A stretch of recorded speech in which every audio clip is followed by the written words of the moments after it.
Eles tentaram apagar, riscando nomes, queimando papéis, silenciando memórias, sob a sombra imponente da Casa Grande. Mas a verdade, meus amigos, é como a pólvora. Mesmo que se tente enterrá-la, ela sempre deixa um rastro inconfundível. Um rastro de fumaça, de dor, de uma justiça que demorou a vir, mas veio. Este é um relato não oficial, uma história que o Estado fez de tudo para esquecer. A história de Caim, um homem a quem ninguém dava um tostão furado, ninguém esperava que sobrevivesse à primeira carta de um jogo mortal. Muito menos que ele pudesse, de alguma forma, vencer na mesa do barão. E claro, ele pagou por isso. Pagou com chumbo, como se a própria ousadia de existir fosse um crime capital naqueles tempos sombrios.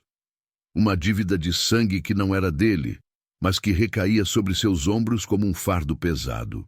O ano era 1865. Um tempo de ferro e sangue no Brasil.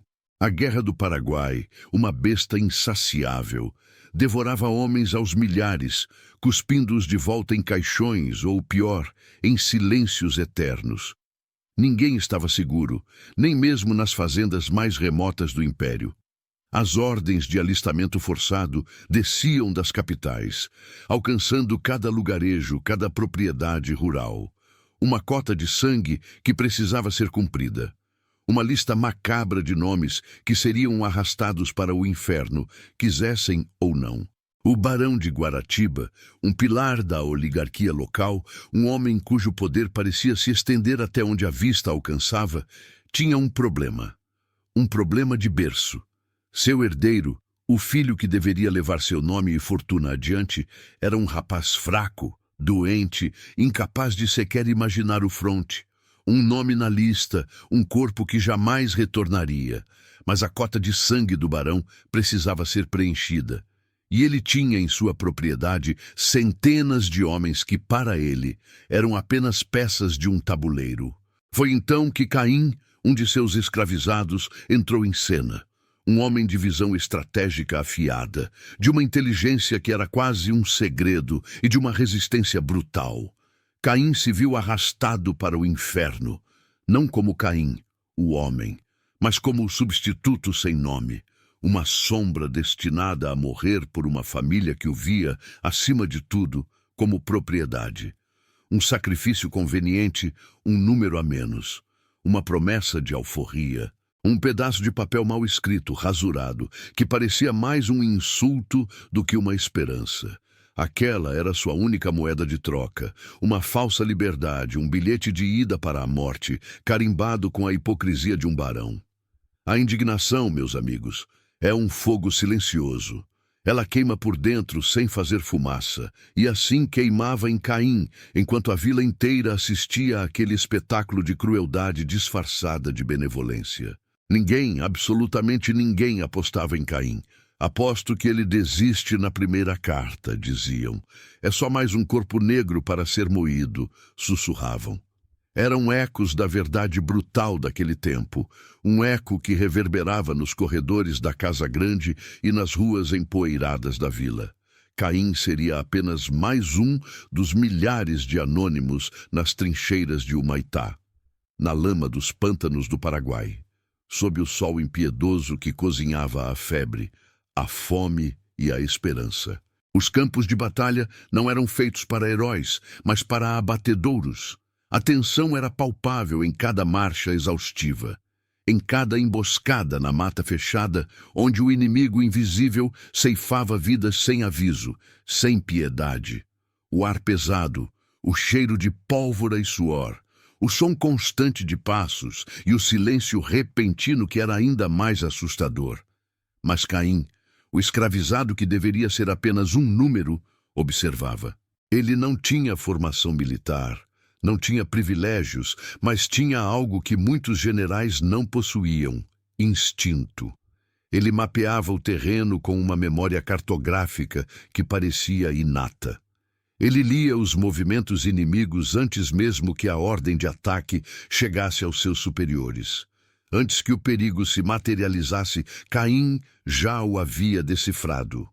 Sobreviver para ele não era sorte, Era cálculo, uma matemática fria e cruel da vida e da morte.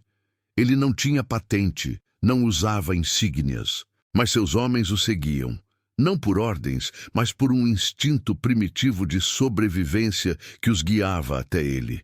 Caim, o escravizado, tornou-se o líder silencioso de um destacamento de voluntários da pátria, que a pátria logo esqueceria.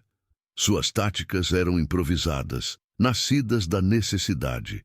Sua capacidade de encontrar água onde ninguém via uma gota, de prever ataques que pegavam a todos de surpresa, salvou vidas incontáveis.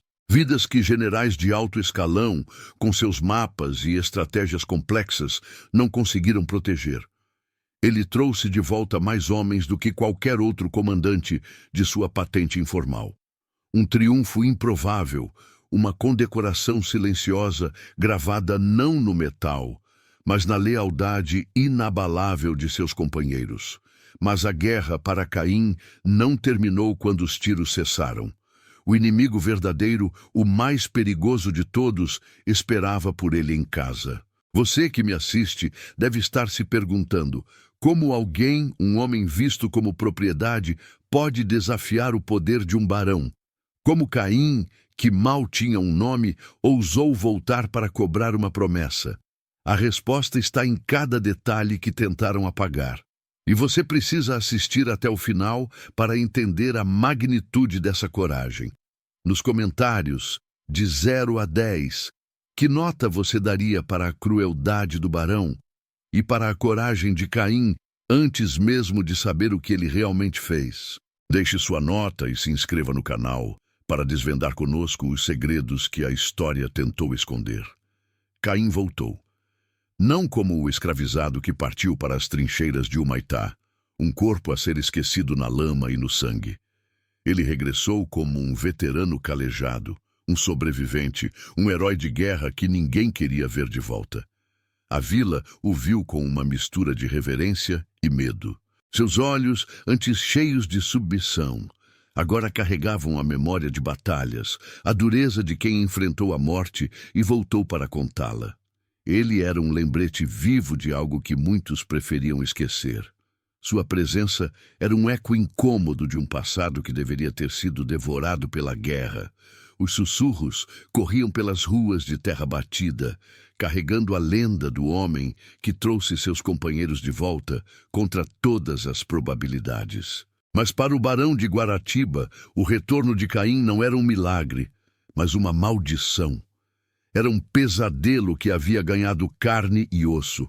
O semblante do barão se contorcia em fúria, os olhos arregalados, tingidos de um pânico que ele tentava em vão esconder.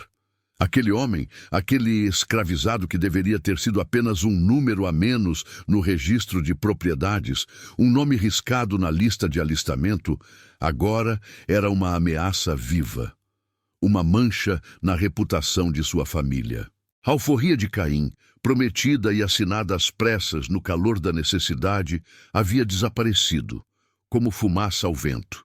Não havia vestígio dela no cartório, nem nos registros da fazenda. Um papel que valia uma vida, agora valia nada. E o registro militar de seus feitos heróicos, de suas vitórias improváveis, de sua liderança silenciosa, rasurado, apagado, como se Caim jamais tivesse existido, jamais tivesse lutado, jamais tivesse salvado vidas na linha de frente.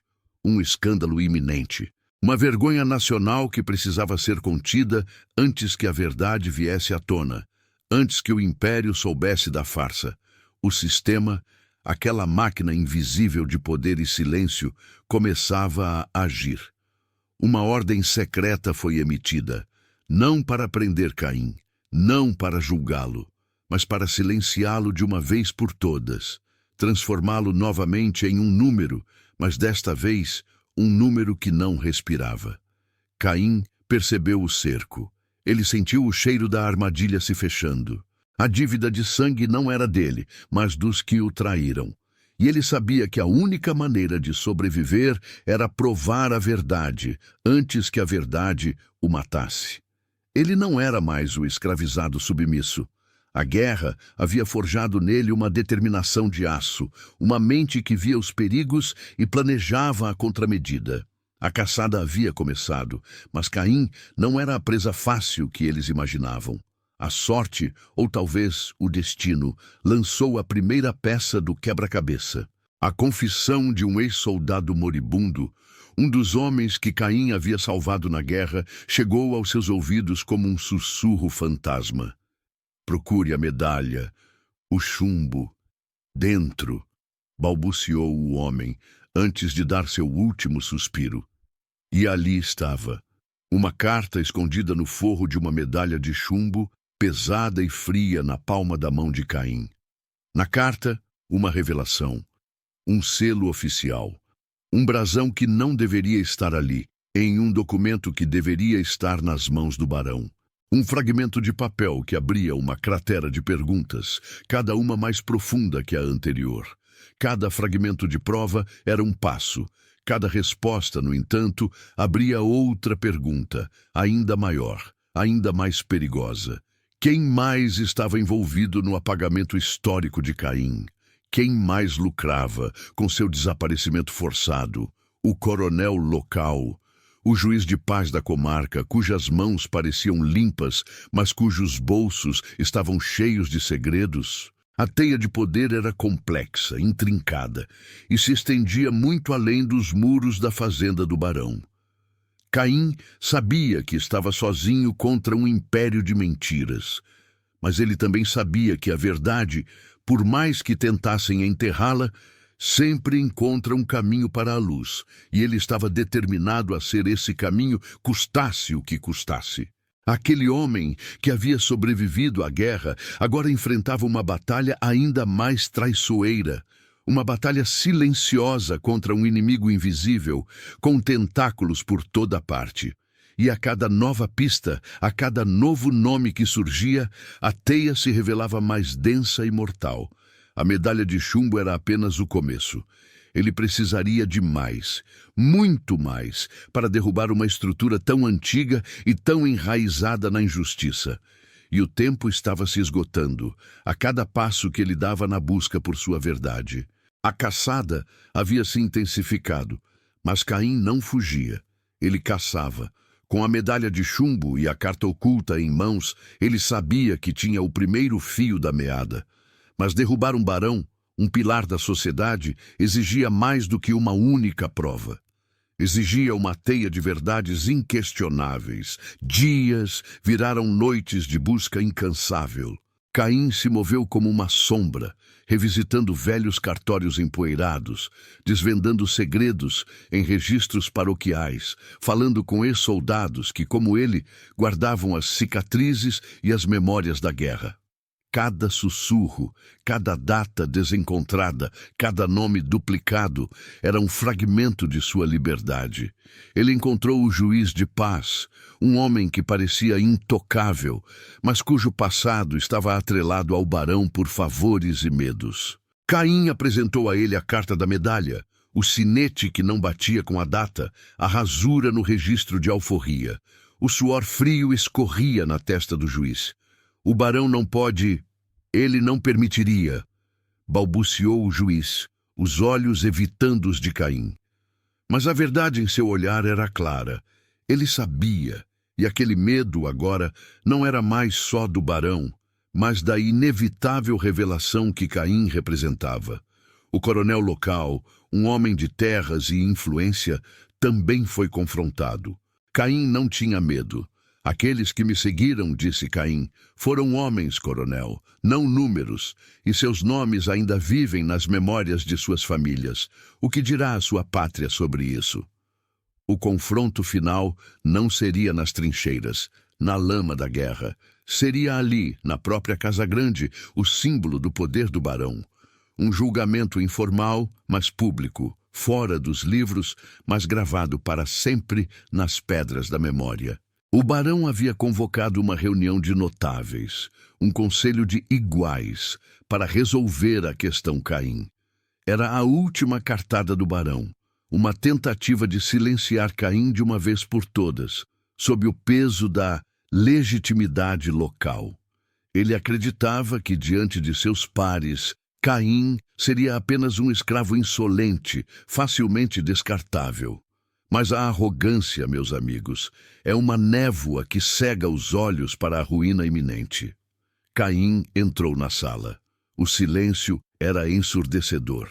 Cada olhar, uma mistura de curiosidade, desprezo e, em alguns, um medo latente. O barão, com um sorriso forçado, tentou tomar as rédeas. Este homem, Caim, exige coisas impossíveis. Ele nega a alforria que lhe foi dada.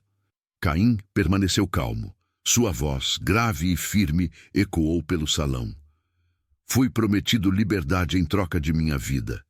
Não a minha, mas a de seu filho. O documento que me deram, barão, era uma mentira. Ele tirou um papel amarrotado do bolso. Esta é a sua falsa promessa. Em seguida, Caim colocou a medalha de chumbo sobre a mesa. E esta, ele continuou, a voz sem um pálido sinal de tremor, é a prova do crime, de seu crime, barão. Ele abriu a medalha, revelando a carta. Um soldado moribundo me deu. A confissão de um homem que foi forçado a falsificar o registro de meu alistamento. O barão se levantou bruscamente. Mentiras! Calúnias de um escravo ingrato! Prendam-no! Ele é uma ameaça à ordem! Mas Caim não recuou. Ele pegou um livro grande e pesado que trouxera. Um velho livro de contabilidade do cartório. E este, barão, é o livro caixa do cartório de 1865. Aqui está o nome de seu filho, alistado. E aqui, dias depois, o meu, com a sua assinatura, barão, e a do juiz de paz, atestando meu voluntariado, mas com um selo diferente, um selo que era usado para alforrias. A sala caiu em um silêncio pesado. O juiz de paz se encolheu na cadeira. O coronel tossiu, virando o rosto. A teia, cuidadosamente tecida pelo barão, começava a desmoronar. A verdade, bruta e inegável, exposta para todos verem. O barão, encurralado, não viu outra saída. Em um surto de fúria cega, ele sacou um pequeno revólver escondido sob o casaco. Você não pode me fazer isso! Eu sou o barão! O tiro ecoou pelo salão. Caim caiu. Sim, Caim levou chumbo. O preço por vencer a mesa do barão, por ter a ousadia de exigir justiça, foi pago com o próprio corpo. Mas ele não caiu sozinho. A arma do barão, seu ato desesperado, foi a última prova de sua culpa. O escândalo era inegável, visível, sangrento.